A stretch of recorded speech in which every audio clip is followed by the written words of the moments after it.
Is collecting bad for retro gaming? That's the title of the video. And it's a bit clickbaity. And I don't like that question. But that's the question I hear out there. That's kind of the way this thing's getting framed when I run into this type of discussion. So that's the name of the video. But I'd like to ask a better question. And that's, is retro gaming more fun or less fun because of collecting? Might seem like a subtle difference asking is it more fun or less fun versus is it good or bad, but it avoids a problem that I see. And I'll give you an example to kind of illustrate the problem I have with framing the question, is collecting good or bad? Like the good or bad framing is my problem. And it would happen like this. I used to work for this asshole, and he would always just try to make me feel bad. Like he's kind of a bully. And I remember one time, I don't know how we got on it, but I told him I was going skateboarding that day or that weekend or whatever. And he says, "Oh, don't you think you're too old for that? It's kind of irresponsible." And I remember looking at him, and he was like a morbidly obese dude. And I was thinking, like, who the fuck are you to tell me what to do with my time and with my hobbies? And like looking at you, you don't even take care of yourself. And that's what happens whenever people start judging another man's hobbies, like telling him it's good or bad, like they know what's good for him, you know, is people, they're not going to take it well. And I don't think they should, because it's not our job to judge other people. So I'm trying to take it out of that kind of judgmental framework by saying, is retro gaming more fun or less fun because of collecting? You know, they're talking about fun, you know, because we can all, you know, recognize that. Is this more fun? Yeah, this is more fun. And I can think back to 2000. That's kind of my benchmark. Like, was retro gaming more fun in 2000 before like collecting really hit the scene, or what? Or is it more fun now? And so that's the question out there. And I'm more of a gamer. I'm a retro gamer, barely even a collector. Not even by today's standards. I'm not even a collector. And that's something I'd like to bring up, but let me put that aside. I know this is YouTube. I better get to the fucking point or people are gonna click this video off. So I like to kind of break shit down before I, you know, make my case. But I'll make my case first, and then I'll go about, you know, explaining it. So when I first went out to make this video, I had my mind made up that fucking collecting sucked and it's been a bad influence on retro gaming. But through thinking it out and in the process of like thinking what I was gonna say in this video, I changed my mind. Like when I looked at it critically, I actually think now that on the whole collecting scene has had the effect of making retro gaming more fun for me in particular, and probably for gamers like me. So that's where I come out on that. So I know people, they're ready to put you in a box and hit the like or dislike button or subscribe or unsubscribe based on what camp you're in. So that's the camp I'm in. Collecting it's been more, retro gaming's more fun is my, the conclusion I came to. So now let me kind of make the case for it and explain why I came to that view. And I'd like to kind of define some terms first, you know, and lay some groundwork out. So one thing I'd like to point out is, like, I'm a retro gamer and I'm critiquing collectors, which is something you don't see. And that's one of the reasons I wanted to make this video, is you don't see retro gamers critiquing the collecting scene. And if you do, they're always very careful. Oh, I don't want to judge anybody. You know, whatever you want to do in your free time, that's fine. They're very careful not to upset any collectors. And part of that reason is because I think the collecting scene is huge, and it's bigger than really the scene that's just primarily playing games for clears like me and guys that are just gaming. There's way more collectors out there. They're like the Goliath, and us gamers are kind of the David. So there's that, but there's also a genuine desire not to judge other people. Like I was just saying, I don't appreciate it when my boss judges me, what I do in my free time, and it's not our job to judge other people's hobbies. So, you know, there's part of it's coming from a genuine place too. But what I do see is collectors critiquing themselves. Like, I got a thing, I like to watch these videos, why I sold my collection videos. There's a lot of them out there. And you see guys that are collectors that will critique themselves. So they're out there critiquing themselves, whether it's healthy or not. And I think it's really more their place to do that. But I think I can pass judgment on the fun factor. Is it more fun now? So yeah, some interesting stuff to point out is the word retro gaming didn't exist back in 2000. We were just gamers. I remember we would say, I play old consoles. Do you have any old consoles? If you go to the swap meet, we called them old consoles. And your collection was the box you had under your TV with all your games in it that you played. That was your collection. Some people maybe had a bookshelf. There were people that wanted to get them all. Like, we knew people that wanted to get every Nintendo cartridge, every Super Nintendo cartridge back then. They existed, but really back then that was weird. Like, that was kind of frowned on. You were a weirdo if you did that. Like, we ran into those people. And now that's the norm. That is what collecting is now. Like, I'll watch collecting videos on YouTube and they'll say, like, it seems like a cardinal rule in that community that you have to have a goal. They'll say, you got to get every Nintendo 64 cart, or every shooter on the Genesis, or every. There's an every aspect to it where you got to catch them all. And that was weird back then in 2000. And that idea of collecting, that's what collecting means now. And when I say collecting now, that's what people are going to think of, is that whole thing right there. And that's what I'm talking about in this video. When I say collecting, I mean that idea where people want massive collections. They want rooms, like gaming shrines full of stuff. They got memorabilia, and they got every mini console, and they don't play. A big key feature is here, people are buying stuff they don't even play. And that's what I'm talking about collecting. And then retro gaming, when I say retro gaming, what I'm talking about, is collecting more fun, or is retro gaming more fun because of collecting? The term retro gaming is interesting when I stop to think about it. Like, what is it? Like, I know what it is to me because I know what I do. I like to sit down for 1 credit clears, 2 walls, no death runs on arcade games and hard 16-bit, 8-bit games. That's what I do. But that's not what most people are doing. And when you search retro gaming, so I kind of did a little bit of research before I made this video. And like, if you YouTube search or Google search retro gaming, you get a mix of people doing various things that are very different. And a lot of it is really collecting. Like, when you YouTube search retro gaming, you're going to get John Hancock, Metal Jesus Rocks, AVGN, and these aren't really people that are gaming. These aren't videos on how to game or like serious critiques like a Studio Mud Prince. That's a gaming type of video where he's going through a video in detail of what makes this game up. And that's more of a fringe now. Is like the gaming part has really taken a back seat and collecting has kind of taken over. And you got things in the middle, like someone in the middle of collecting versus gaming, I would say, is like GameSack.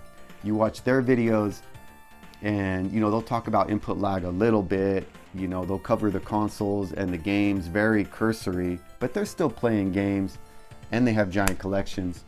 But like you YouTube search retro gaming, you're going to get a lot of videos just like John Hancock, Metal Jesus, where they're talking just straight collecting, like no gaming really involved.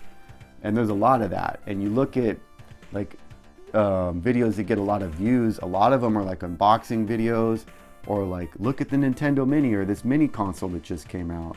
And to me, that's kind of steered more towards collecting. So yeah, that's just me kind of talking about the term retro gaming and how it means a lot of things to different people, and it's hard to just pin it down. I would say for the whole scene, like the whole retro gaming scene, just all of it, people that are collecting, people that are gaming, like the whole scene on the whole, collecting has been, it's made the whole scene more fun. Before I get into the positives of it, let me talk about the negatives that I see where collecting has kind of detracted from the fun in the hobby. And that's really kind of what sparked my interest in making this video. Is I've kind of, got a Cranky Kong kind of energy mentality about the whole collecting scene in general. And I've been kind of disgruntled about it, honestly. And this video is kind of helping me work through some of my views on it. And the major, there's a couple problems I have. The major one is that they've fucking killed the collecting part of retro gaming for me, which was going to swap meets with 20 bucks on a Saturday and buying, I mean, in 2000 it was $1 NES carts, $5 PC Engine CD games. I could show up at 2 o'clock, Napomo swap meet, hungover, and pick up some stuff that would be fun playing, hang out with my sister maybe, pick up a Menudo, head back to the house, barbecue, you know. She'd leave, I'd play some games. That was a way to spend a weekend. Like, people would ask me, what are you doing on your weekend? I'm going to the swap meet on 20 bucks. Like, I would rather do that than go to Disneyland, honestly. That was fun for me. Like, that would take care of the whole weekend, 20 bucks in the swap meet. And that's done. Like, you know, like, to use like a hunting metaphor, like, there's no more fish in that sea. Like, it's been overhunted. Like, you know, there's no buffalo roaming the prairie anymore. Like, we've hunted it all into extinction. And I think that's largely, you know, these guys, they got to catch them all. And I saw a video that kind of got under my skin. It was a YouTube video by these guys. They're collectors and they're resellers. And I like these guys, like, they're honest. But what they're doing kind of grossed me out, and what they were talking. And they were saying, like, how now you gotta, you know, they were saying it's dog eat dog. You gotta get up first thing in the morning and you gotta be at the swap meet before anybody else. And it's like a knife fight out there. You gotta buy all the carts you don't even want and to sell them to get the ones you do. And it's like a knife fight. And like every time they were saying knife fight, it was like, oh, like I felt it. Like it felt kind of disgusting to me. Because to me, it was a chill way to spend the weekend. And now these guys took over the scene. Like I'm saying, there's more collecting stuff going on now than there is gaming. And it's kind of gross. Like the collecting part, like I don't even go to the swap meet anymore. It's blowed up. Like when I go to the thrift store, I don't even walk by the glass case anymore. You know, it's just gonna break my heart looking in there and seeing, you know, freaking Mario Brothers for 50 bucks. Or, I mean, I'm exaggerating a little bit, but not that far off, you know. So that whole thing's been blowed up because guys, you know, in my opinion, were greedy, and people had these huge collections they can't even game. Another negative with the collecting part and what it's done to the retro gaming scene is that, like, you know, you got guys that are collecting this stuff that don't even use it. So now guys like me that would like to play, like an example is like shooters on the Sega Genesis are high value. They cost a lot of money now. And guys are buying them and they can't even play them, you know. It reminds me of like a dragon, like you've seen the movie like Lord of the Rings. You got this dragon that gathers up all this gold and virgin women, and like it just wants it. Like it can't even use it, you know. Like it can't spend gold, it can't fuck women, but it's got to have all of it, you know. It's like the dude that's got the Sega Genesis shooters, and he ain't beating that shooter, dude. Those games are hard. And then guys like me that we used to buy those carts to play them, you know, we can't even get them anymore. So that, you know, that gets under my skin. And then you got like all the merchandise, like, which is a good thing I'll talk about later. But it used to be like this. When I would go to the swap meet, if you saw someone wearing, like, I got my Super Metroid shirt on here. If you saw someone wearing that, like, that meant they got that shirt like back in the 80s and they kept it. And like that dude played games. If you went up and talked to him, and I'm kind of an outgoing guy, I would, hey man, that's a cool shirt. You like Super Metroid? And he would be like, oh yeah, man, I got like 100% on the game. And then I strike up, oh yeah, dude, what games you working on? Oh, I'm playing Hagane right now. And be like, oh, that's that Blockbuster game. And we would have like a conversation. And I just have always, when I see people wearing gamer gear, I talk to them. I walk up, what's up? And somewhere around 2000, like something awkward started to happen and it changed. Like I would walk up and a guy would have like a shirt, it'd say classically trained with like a Nintendo controller. You guys have seen shit like that. And I walk up and, hey man, you like Nintendo? And they'd be like, oh yeah, I like Nintendo. Oh cool, what games you playing? Oh, I bought like a NES Mini a couple years ago and I played Mario a little bit. You know, the one where he's a raccoon. At which point, like, the conversation's dead, because like, this dude isn't doing what I'm doing, you know, like, we don't have a lot in common really. So like, that happened for like a year, where I was starting to see all this Nintendo retro gear come out, and I talked to these people, and then after talking to like 5 of them in a row, like none of them were gaming, and I'm like, something's happened, something's changed in the hobby, and it pissed me off, you know. I was like Cranky Kong, like, you know, kids these days, and back in my day, you know, kids these days, they don't play retro games. And back in my day, if you had a Metroid shirt on, you got 100%. So I got kind of Cranky Kong about it. And I was pissed, you know. Like I said, making this video, I was gonna poo on retro gaming. But this is gonna bring me into the positives that the collecting scene has had on retro gaming. And that's money and eyeballs. Like, it was niche, man. Like, there weren't YouTube channels on gaming. There weren't merchandise. If you had like a Metroid shirt, it was cause friggin' you had it from the 80s. Or like, if you had like, oh sorry, my microphone came off. If you had some shit like this, it's cause you made it yourself, you know? Coasters and all that merchandise stuff. Cause there wasn't a market for it. Like, seriously, probably the people playing what we called old consoles back then, retro gaming, what you call it now, it was thousands of people. Like, now it's millions. Like, AVGN has millions of subscribers, you know, like the people, there's millions of people putting eyeballs and money into this now. And that's the bulk of the scene now, is largely people collecting. So, you know, and there's, of course, it's a continuum. There's people that collect 50% and game 50%. But I'd say the collecting part and the merchandising and what I call like retro interested people are the bulk of it now. There's millions of them. You know, like my friend, he's got like all kinds of cartridges. He's got t-shirts. He wear, like, every Sunday I see him at church, he's got like some fucking retro Nintendo shirt on or something. He's got all this stuff, but when I ask him, like, he's not really playing games anymore, but he likes all the culture.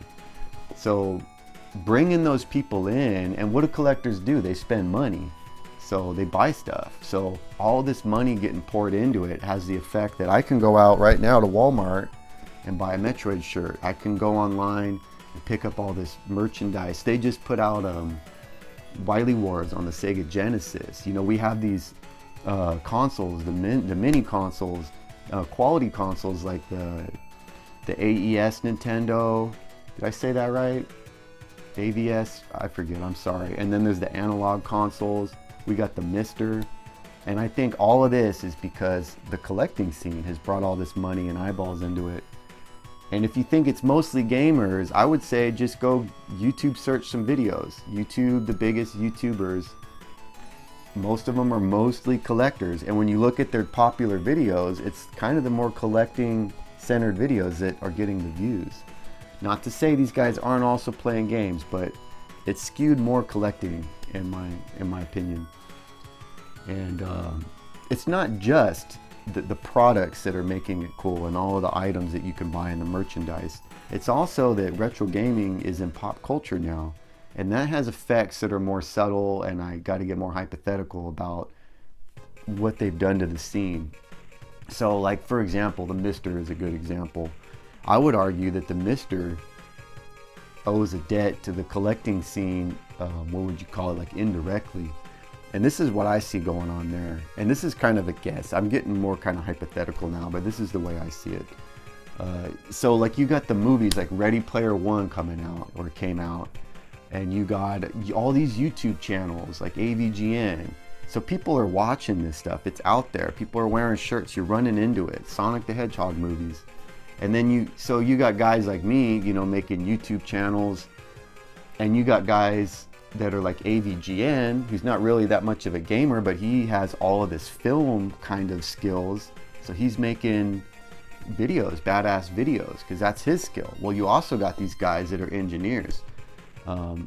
they're FPGA engineers. They're not really gamers anymore, but they like games. They used to play games, and they're like, hey man, I'm hearing about all this stuff in pop culture and just on YouTube.